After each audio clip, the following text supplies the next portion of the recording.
जय श्री श्याम मित्रों, मैं हूं आपका ज्योतिष मित्र पंडित हर्ष। एक बार फिर से आपका हमारे YouTube चैनल एस्ट्रो पंडित हर्ष शर्मा में स्वागत है। बड़े ही सरल तरीके से ज्योतिष को जानेंगे और समझेंगे। मित्रों, आज का हमारा चर्चा का विषय होने वाला है सावन के अब कुछ ही दिन बचे हैं, सावन में करने वाले उपायों के बारे में। सावन में अगर आप चाहते हैं भगवान शिव की कृपा और हो धन की बरसात, तो करें ये कुछ खास उपाय। आइए जानते हैं इन्हीं के बारे में संपूर्ण जानकारी। तो जुड़े रहिए हमारी इस YouTube वीडियो के साथ में अंत तक। जानते हैं सावन के बचे हुए दिनों में करने वाले कुछ खास उपायों के बारे में। आइए जानें। मित्रों, इस साल सावन मास में 4 सोमवार के योग हैं। सावन मास के सोमवार पर अपनी मनोकामनाएं पूर्ण करने के लिए जातक भगवान शिव को अनेक तरीकों से पूजा करते हैं। मान्यता है कि इसी मास में तपस्या कर मां पार्वती जी ने शिव जी को पति के रूप में पाया था। सावन के बचे शेष दिनों में कुछ उपाय करने से नौकरी, घर परिवार, वैवाहिक जीवन, सेहत और पैसों से जुड़ी परेशानी को दूर कर सकते हैं। आइए जानते हैं सावन महीने का महत्व और शिव के उपाय के बारे में। सबसे पहले जानते हैं सावन का उपाय। 108 बेलपत्रों से शिव जी की पूजा करें। भगवान शिव पर एक एक बेलपत्र अर्पित करते हुए ओम सांबा सदा शिवाय नमः का लगातार जाप करें। इससे जातक की मनोकामनाएं पूर्ण होती है और जीवन में निरंतर सफलता प्राप्त होती है और साथ में चल रही सभी प्रकार की परेशानियों से मिलती है मुक्ति। आइए अब जानते हैं क्यों है सावन का महीना खास। मित्रों, पुराणों के अनुसार समुद्र मंथन श्रावण मास में हुआ था।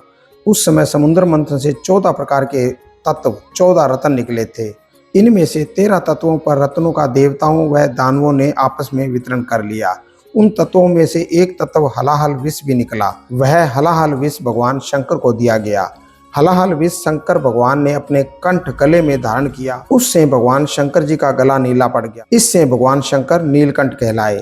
परंतु उस विष की गर्मी इतनी अधिक थी कि देवताओं को गर्मी शांत करने का कोई उपाय नहीं सूझा।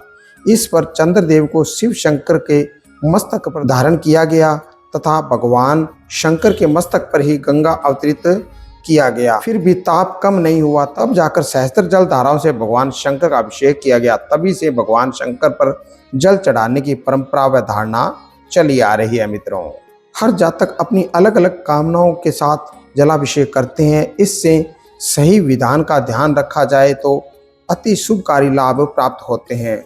जल के अतिरिक्त दूध, दही, घी, गन्ने का रस, शहद, गंगा जल, आमरस, शर्करा आदि विभिन्न द्रव्यों से शिव जी का अभिषेक किया जाता है। व्यक्ति पूरी निष्ठा, भक्ति भाव व आस्था के साथ श्रावण मास में शिव जी का पूजन करते हैं तो वह निश्चय अपने अभिष्ट को पाता है।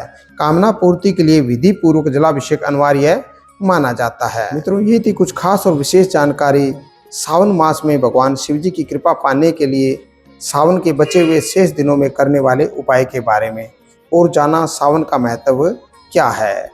इसी तरह की और अन्य जानकारी जानने के लिए जुड़े रहिए हमारे इस चैनल के साथ में।